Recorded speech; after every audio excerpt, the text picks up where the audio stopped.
தேசிய நெடுஞ்சாலையில் இருக்கக்கூடிய உணவகங்களினுடைய தரம், குறிப்பாக பயணிகள் கட்டாயப்படுத்தப்படுகிறார்கள் ஏதோ ஒரு வகையில் அப்படிங்கிற ஒரு விஷயம் குறித்தும் பதிவு செஞ்சுட்டு இருக்கிறோம். தொடர்ச்சியாக ரொம்ப முக்கியமான தமிழகத்தினுடைய சுற்றுலாத்தலம் நீலகிரி மாவட்டம். நீலகிரி மாவட்டத்தை நோக்கி பயணிக்கக்கூடிய ஒவ்வொரு பேருந்தும், தமிழகத்திலிருந்து பயணிக்கக்கூடிய ஒவ்வொரு பேருந்தும் நிச்சயமாக மேட்டுப்பாளையத்தை தொட்டு செல்ல வேண்டிய அவசியம் இருக்கின்றது. அங்கு இருக்கக்கூடிய தேசிய நெடுஞ்சாலை உணவகங்களினுடைய நிலை என்ன பதிவு செய்கிறது இந்த தொகுப்பு. நீலகிரி உலக புகழ்பெற்ற சுற்றுலா தலம்.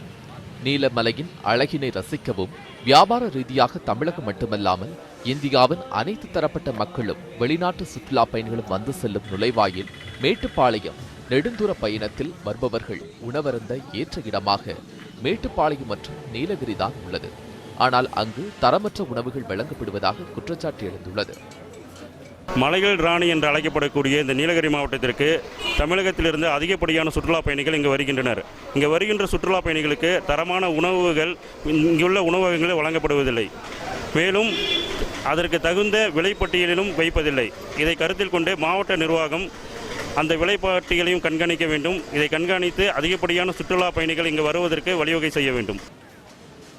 மேட்டுப்பாளையம் அருகே உள்ள பர்லியாறு பகுதிகளில் தமிழகத்தின் அனைத்து மாவட்டங்களிலிருந்து உதகைக்கு இயக்கப்படும் அரசு பேருந்துகள் முழுவதும் இந்த பகுதியில் சுமார் 20 நிமிடங்கள் வரை நிறுத்தப்பட்டுதான் செல்கிறது.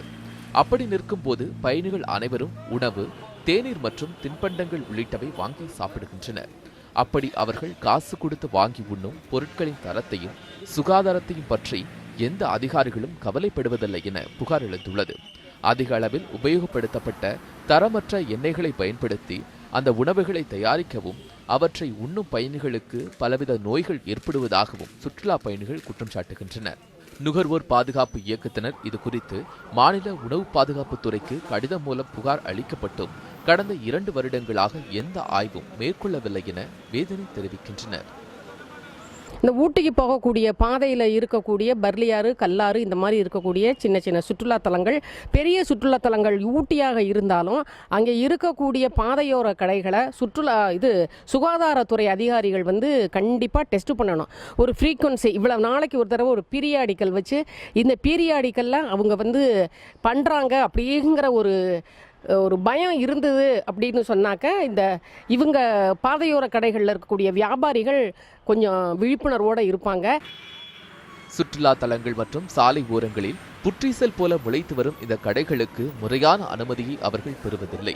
மேலும் சுகாதாரமற்ற முறையில் உருவாக்கப்படும் இந்த கடைகளில் பொருட்களும் கூடுதல் விலையில் விற்கப்படுவதுடன் விற்பனைக்கான மூலப்பொருட்களை மார்க்கெட்டில் விற்பனைக்கு உகந்ததல்ல என ஒதுக்கப்பட்ட 3ஆம் மற்றும் 4ஆம் தர பொருட்களை கொண்டே தின்பண்டங்கள் உள்ளிட்டவை தயாரிக்கப்படுகின்றன.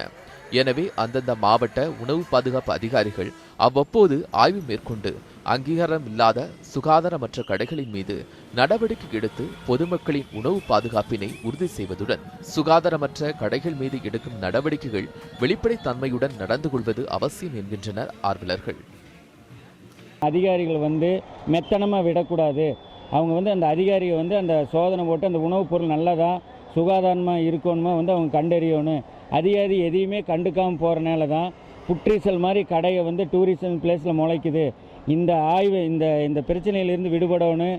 மக்களுக்கு நோய்கள் பரவாமல் இருக்கிறதுக்கு தக்க ஆவணம் அதாவது உணவுப் பொருளை சம்மந்தப்பட்ட அதிகாரிகள் அங்கே பார்வையிட்டு அந்த சுற்றுலா பயணிகளுக்கு விலை அதிகமாக விற்கிறாங்க, அதையெல்லாம் கண்ட்ரோல் பண்ணி ஒரு நல்லதாக ஒரு மறுபடியும் நிறைய சுற்றுலா பயணிகள் வர்ற மாதிரி நம்ம ஆளுக நம்ம அதிகாரி நடந்துக்கணும்.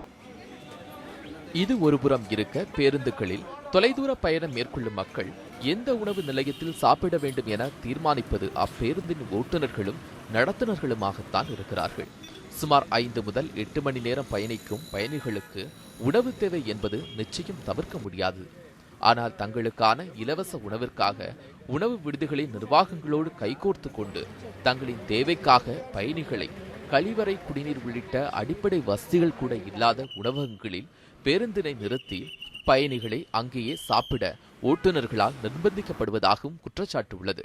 எனவே தொலைதூரம் பயணித்து வரும் அரசு பேருந்துகளின் பயணிகளுக்காக தமிழகத்தில் செயல்படும் அம்மா உணவகங்கள் போல் அரசு உணவகங்களை அமைக்க வேண்டும் என கோரிக்கை விடுத்துள்ளனர். செந்தில்குமார், நியூஸ் 7 தமிழ், மேட்டுப்பாளையம்.